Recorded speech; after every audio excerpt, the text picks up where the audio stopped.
Lincoln understood who was really pulling the strings and what was at stake for the American people. This is how he explained his rationale. The government should create, issue, and circulate all the currency and credit needed to satisfy the spending power of the government and the buying power of consumers. The privilege of creating and issuing money is not only the supreme prerogative of government, but it is the government's greatest creative opportunity. By the adoption of these principles, the taxpayers will be saved immense sums of interest. Money will cease to be master and become the servant of humanity. A truly incredible editorial in the London Times explained the central banker's attitude towards Lincoln's greenbacks. If this mischievous financial policy, which has its origins in North America, shall become indurated down to a fixture, then that government will furnish its own money without cost. It will pay off debts and be without debt. It will have all the money necessary to carry on its commerce. It will become prosperous without precedent in the history of the world. The brains and wealth of all countries will go to North America. That country must be destroyed, or it will destroy every monarchy on the globe.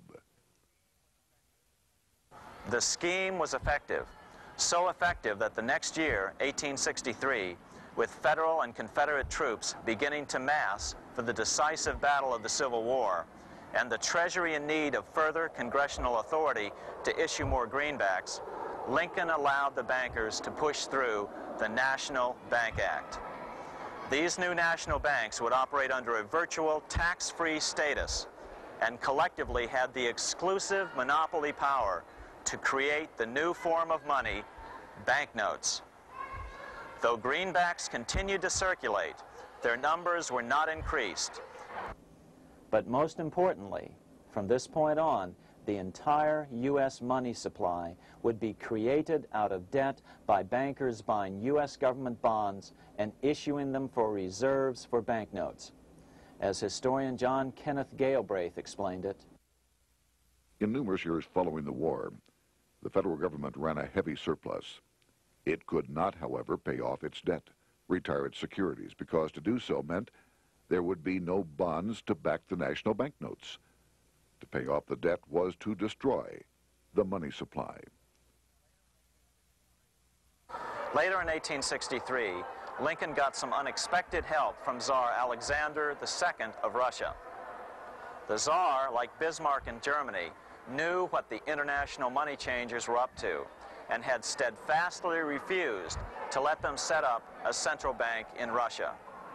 If America survived and was able to remain out of their clutches, the Tsar's position would remain secure. If the bankers were successful at dividing America and giving the pieces back to Great Britain and France, both nations under control of their central banks, eventually they would threaten Russia again. So the Tsar gave orders that if either England or France actively intervened and gave aid to the South, Russia would consider such action as a declaration of war. He did the same with part of his Pacific Fleet and sent them to port in San Francisco. Lincoln was reelected the next year, 1864. Had he lived, he would surely have killed the national bank's money monopoly extracted from him during the war. On November 21st, 1864, he wrote a friend the following: The money power preys upon the nation in times of peace and conspires against it in times of adversity. It is more despotic than monarchy, more insolent than autocracy, more selfish than bureaucracy. Shortly before Lincoln was murdered, his former Secretary of Treasury, Salmon P. Chase, bemoaned his role in helping secure the passage of the National Banking Act only 1 year earlier. My agency in promoting the passage of the National Banking Act was the greatest financial mistake in my life. It has built up a monopoly which affects every interest in the country. On April 14, 1865, 41 days after his second inauguration and just 5 days after Lee surrendered to Grant at Appomattox, Lincoln was shot by John Wilkes Booth at Ford's Theater. Bismarck, Chancellor of Germany, lamented the death of Abraham Lincoln. The death of Lincoln was a disaster for Christendom. There was no man in the United States great enough to wear his boots. I fear that foreign bankers, with their craftiness and torturous tricks, will entirely corrupt the exuberant riches of America and use it systematically to corrupt modern civilization. They will not hesitate to plunge the whole of Christendom into wars and chaos in order that the earth should become their inheritance. Bismarck well understood the money changers' plan. Allegations that international bankers were responsible for Lincoln's assassination surfaced in Canada 70 years later in 1934. Gerald G. McGeer, a popular and well-respected Canadian attorney, revealed this stunning charge in a 5-hour speech before the Canadian House of Commons, blasting Canada's debt-based money system. Remember, it was 1934, the height of the Great Depression, which was ravaging Canada as well. McGeer had obtained evidence deleted from the public record, provided to him by Secret Service agents at the trial of John Wilkes Booth after Booth's death. McGeer said it showed that Booth was a mercenary working for the international bankers. According to an article in the Vancouver Sun of May 2nd, 1934, Abraham Lincoln, the martyred emancipator of the slaves, was assassinated through the machinations of a group representative of the international bankers who feared the United States president's national credit ambitions. There was only one group in the world at that time who had any reason to desire the death of Lincoln. They were the men opposed to his national currency program and who had fought him throughout the whole Civil War on his policy of greenback currency. Interestingly, McGeer claimed that Lincoln was assassinated not only because international bankers wanted to reestablish a central bank in America, but because they also wanted to base America's currency on gold. Gold they controlled. In other words, put America on a gold standard. Lincoln had done just the opposite by issuing U.S. notes, greenbacks, which were based purely on the good faith and credit of the United States.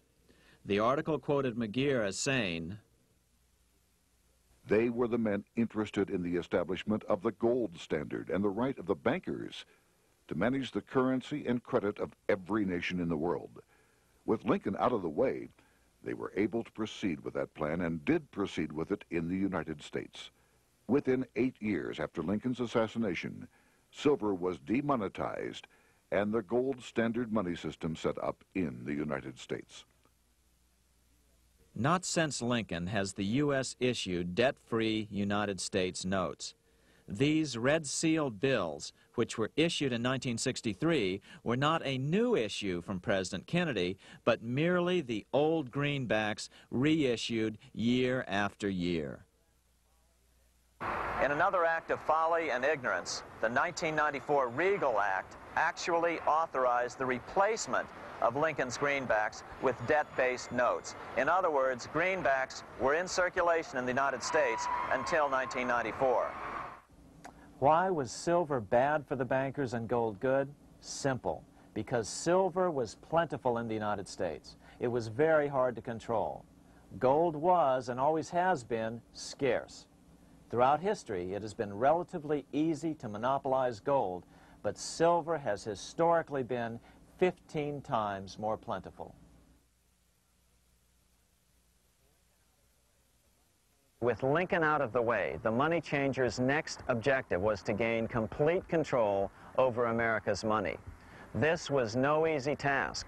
With the opening of the American West, silver had been discovered in huge quantities. On top of that, Lincoln's greenbacks were generally popular. Despite the European central bankers' deliberate attacks on greenbacks, they continued to circulate in the United States, in fact, until a few years ago. According to historian W. Cleon Skousen, right after the Civil War, there was considerable talk about reviving Lincoln's brief experiment with the constitutional monetary system. Had not the European Money Trust intervened, it would have no doubt become an established institution.